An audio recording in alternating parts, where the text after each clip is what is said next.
buenas tengan a todas las personas que me siguen en mi página de YouTube.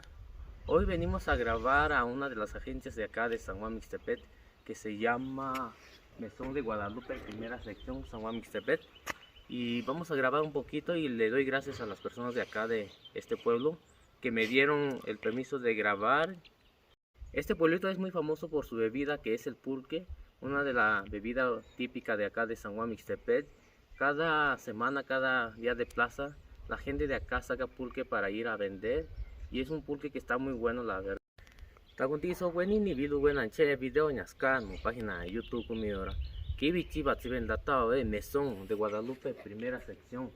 Y agencia ña policía viran yo va sin databa va su solo ni siquiera ño ahora. Da cuata sabe buena ye yo anzana permiso databa ño ahora. Ña yo cuando databa va su solo ni siquiera ña ño ahora ña ni siquiera yo era cuancho abuena entonces yo era mes un disitaba na yo era sa buena sigona tu viernes que ya vino ahora. Tanto chiqui va si buena chiso ahora ku ndaga tu buena chiso con disi di banjo andisi si con la ño wanda kan ni va su